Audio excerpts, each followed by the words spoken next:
A third thing we do is we ask that each young man or young woman who has a problem come up with 5 people who they confide in, who they trust, who they can then go to during a weak moment and say, that person agrees, you can call me at any time, and they can say, I'm struggling, I need to talk. 5 people. They found that with 5 people, confidants, people they can trust, that those without broken brains, they can bring them back. Of course, we've got the bishop involved. He has to be, as a key holder, involved in blessing, counseling, and of course, hearing any kind of confession. Another thing we're doing, we're actually accessing the elders' quorum president keys.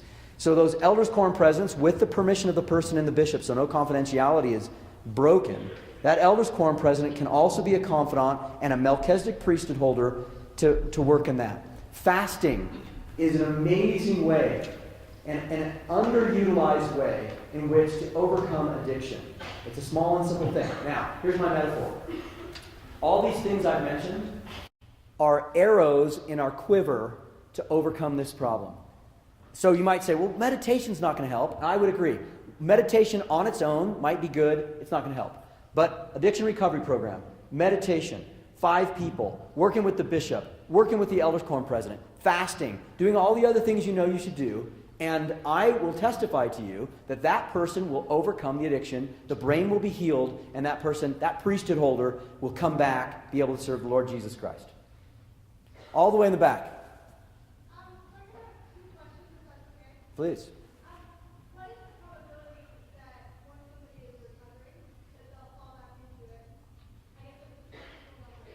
Okay, so her question is, what is the probability that somebody who's recovering will fall back into it? Let me give you 2 definitions. I'm sorry, Jason. Let me give you 2 definitions. One is sobriety, and one is recovery. Sobriety is the person is not viewing pornography, but they're white-knuckling it. Meaning, they're just, in the metaphor we use, they're holding their breath.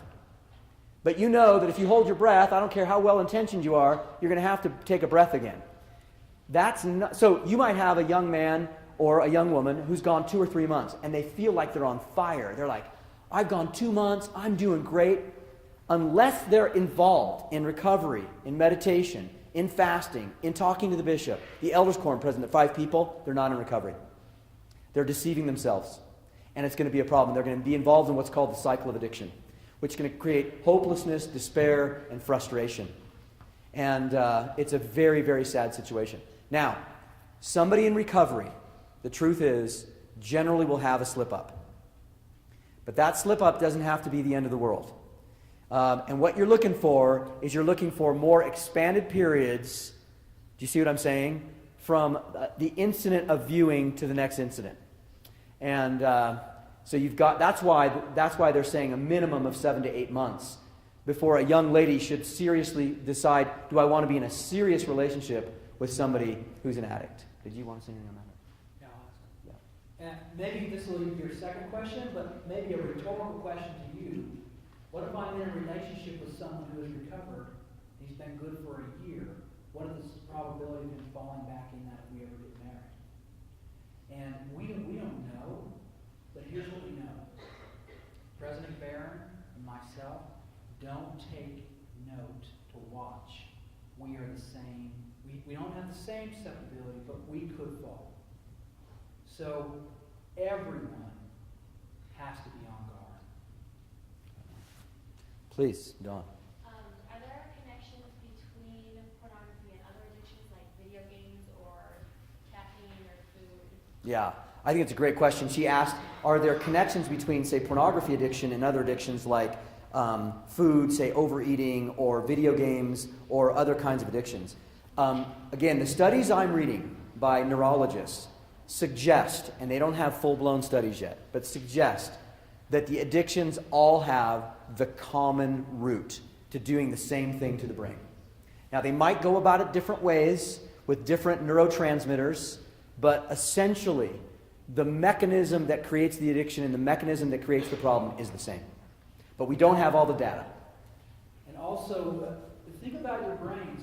I did an experiment once. I rode my motorcycle all over the nation.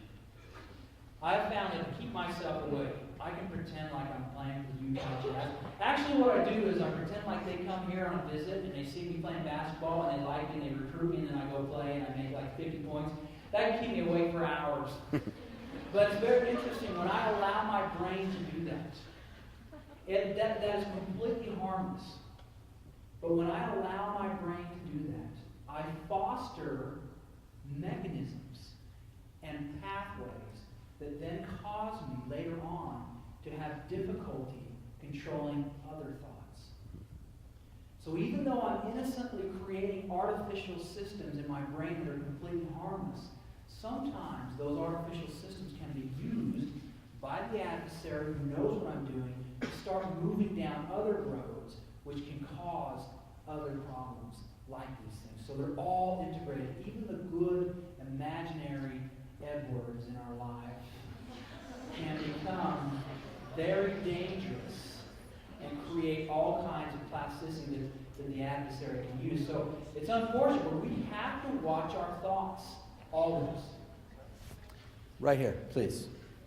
Would it be unwise to get into a relationship with somebody who has an addiction, a pornography addiction? Kelsey asked, would it be unwise to be involved with somebody, get in a relationship with somebody who has a pornography addiction? Now, this is a difficult question for a priesthood leader and a dad of daughters to answer. And I'm going to be candid. But ultimately, each young lady has to use her agency, and each young lady has to follow the Spirit. I would suggest that if somebody is in addiction, that it would be highly dangerous to be in that relationship. If they're in recovery or desire to be in recovery, then I think that could be a relationship that would be pursued. But if I was a young lady, I'd want to be as educated as possible about every ramification. Because what Bishop Hughes said, what he was kind of prompting us to say, is that marriage does not become therapy for a pornography addiction. Kelsey, the other thing you have to understand, and again, this is hard, what I'm going to say is hard, but addicts are liars. And so somebody who's addicted, unless they have to kind of get to that bottom level of absolute humility, of desire to change, where they go to the bishop and completely empty themselves, and then say, whatever it takes, I'm going to do. And then follow through, we can help that person. But until there's a flicker of desire, it would be tough. It would be tough. I hope I said that all right. I don't mean to offend. Sister, please. I'm just going to ask, it seems like there's pornography in movies all over these days. Like I just read some movie last weekend. One teeny tiny little part that most people will watch. So I guess, where would you draw the line for that? Because I know, like, I'm different types of girls and guys, but it definitely has that effect everywhere. It does. She asked about the kind of how pornography is just everywhere. And she was in probably an appropriate movie, you thought, and then there was a scene that was inappropriate. For the Strength of Youth pamphlet has 2 sentences that are very powerful. It says that anything pornographic or vulgar never passes the test, ever. And so anything pornographic, you can't watch. You can't see, you can't listen to it. Can't be in your life, period. And there can't be any standard that's less than that. And if I gave you any standard less than that, I wouldn't be doing my job as a priesthood leader. Now, so you've got to be so vigilant and so careful. And, okay, that's all I'm going to say on that. So, there. Yes, Dawn. Can I just make 2 suggestions just really fast? Please. Kidsinmind.com is wonderful. Go to it before you go to any movie. What's it called? Kidsinmind.com. Kidsinmind.com is a review of movies that would let you know anything that's going on in a particular movie. Yes, and the second one is if it turns you on, turn it off. If it turns you on, turn it off. Okay. No more listening to Barry White for you there, brother. All right. Okay. Please. Sister, right there. Yeah. Yes, you.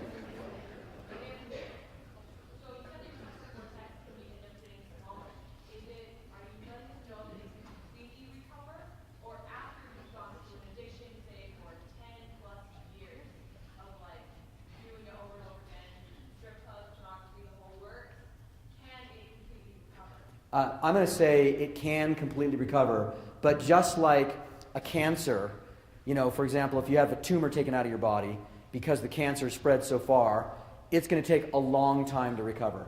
The person who's been in addiction for 10 years, you say hardcore, it's going to take a very long time to recover, and 7 to 8 months isn't going to do it. You know, I don't have the numbers, but I want to add this to the answer. Not only is there going to be a physiological recovery, but we can never discount that ultimate healing comes from the Lord Jesus Christ. Ultimate healing comes from and through the power of the atonement. And I believe and testify with all my heart that all the things that we can offer, coupled with faith in the Lord Jesus Christ, can create complete healing. Complete healing.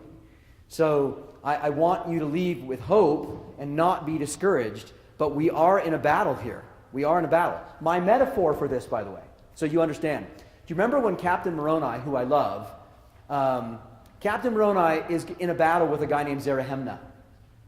And Zarahemna, he surrounds Zarahemna, and then Zarahemna comes. Now, Zarahemna says something quite interesting. Captain Moroni says to Zarahemna, we want your swords, listen to this, number one, and you have to make a covenant that you'll never come back and fight us. And Zarahemna says, I'll give you my swords, but I'm not going to make the covenant. And then Captain Moroni says the great line. He says, behold, we will end the conflict. In other words, don't negotiate. Don't negotiate with me. Don't make part of the covenant, because if you only make part of the covenant, we're not going to solve the situation. And so my metaphor for this, and the reason we're doing this, is to say in this stake, behold, we will end the conflict. I want the young men or young women afflicted to say, whatever it takes, we'll give you our swords and we'll make a covenant. Then we can do it. Otherwise, we're just playing games. We're playing games, and then the cycle just continues. That's the problem. Brother? I think at least the majority of us have a desire to have a family, and you guys are obviously ahead of us in that game. What are you guys doing as fathers to break the cycle? Because obviously the world is not getting any better in this category.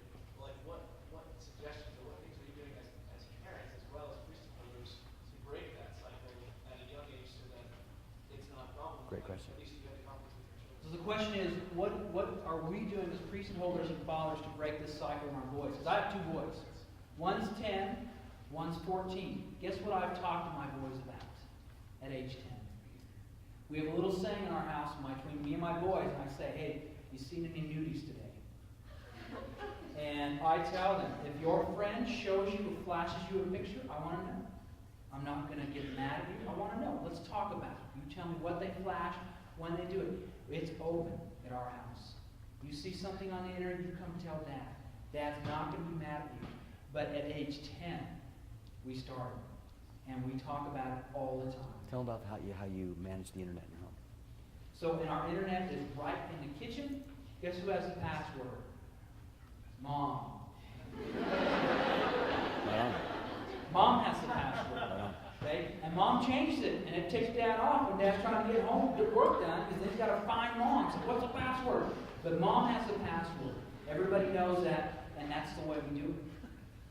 The password is tickled amygdala. Brother. No, it's not. It's not. She's like, that's a good idea. That's a good idea. Please.